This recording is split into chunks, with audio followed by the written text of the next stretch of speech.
eclectics, we talk a lot about the eclectic, but in our trainings, within our stores, we talk about how eclectic, got started with the eclectic physicians, and we always talk about Dr. John Henry Lloyd, and in present day, how we're using Lloyd's extractor.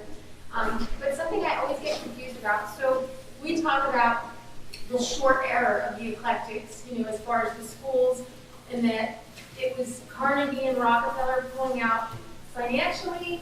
I mean, what is the accuracy with that? As far as how much were they supporting the schools? At what point did they pull money out? Is that even correct information? Well, it wasn't that they pulled money out, they never put money into it. So they weren't, because we actually talk about that they were supporting the schools. No. Is that not correct? No. Rockefeller and Carnegie, well, the Rockefeller Foundation was certainly, and the Carnegie Foundation were certainly responsible for funding, underwriting a lot of the universities that Flexner had found acceptable. Hopkins obviously was the model for it all. And the Rockefeller Foundation, although Rockefeller himself was sympathetic, and Carnegie was sympathetic, the foundations themselves were run by other individuals who directed the money elsewhere, and they really followed the Flexner's recommendations, which were essentially modeled. Essentially supported only those schools that were modeled on the Johns Hopkins. Right, what I had thought was they had been supporting and then pulled out and went out. So the eclectic schools.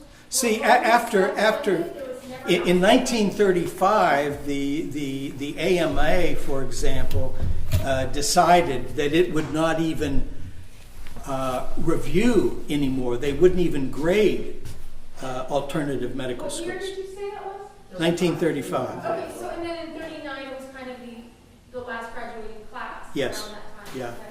The Eclectic Medical College actually closed in 1937, and then the alumni forced it open again, and then it had to close. A little personal anecdote. My grandfather, Louis Rubman, applied to the New York University College of Medicine class of 1900 and had a feeling about the interviewer when his application was denied. So he went down to the county clerk and changed his name from Louis Rubman to Louis Marshall. Marshall was accepted to the NYU College of Medicine, and when Dr. Marshall graduated, he turned his name back to Rubman, class of 1900. So that's a little interesting one there. And I also found a old vial that someone gave me from a pharmaceutical collection. They had a historical one called Andrew's Tablets, useful for coughs, phlegm, congestion, and depressed spirits, 10 milligrams of heroin. At the turn of the last century, in 1900, approximately 15% of the American population was addicted to either morphine products or cocaine. What year was that? 1900. Yeah, of interest with cocaine, one of the biggest advocates was Sigmund Freud, who had a friend, Wolfgang Kohler, who was an ophthalmological surgeon who used to use cocaine in anesthetizing his patients. And Freud became very enamored of Kohler's cocoa. Sounds a little bit like a beverage, doesn't it? Yeah, so, it's interesting how things follow. Like the current Coca-Cola formula does have coca leaf extract in it with the cocaine extracted and probably given over to pharmaceuticals.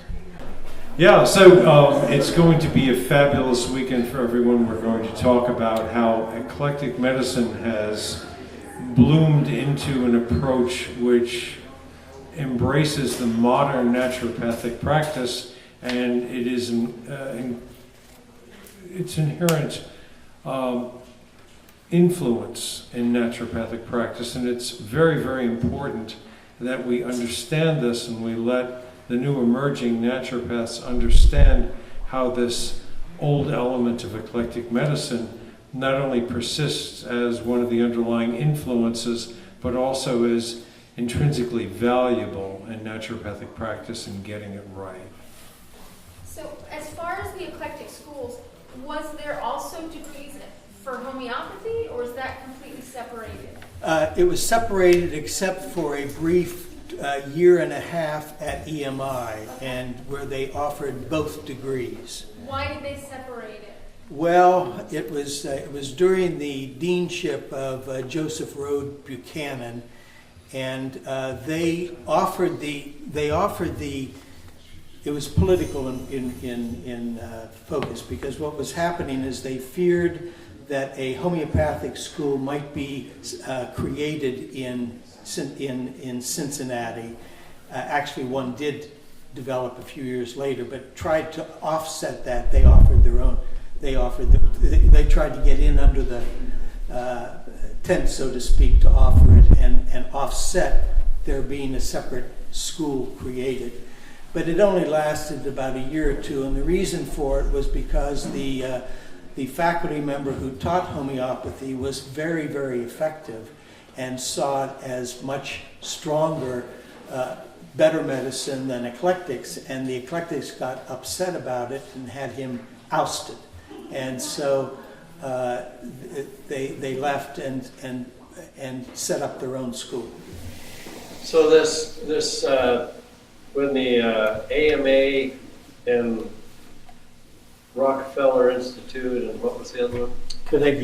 Carnegie went after alternative sources. I know they even went after osteopathic, and I read some of the old stuff on osteopathic, and they were encouraging their people not to bend and join the medical way of doing things.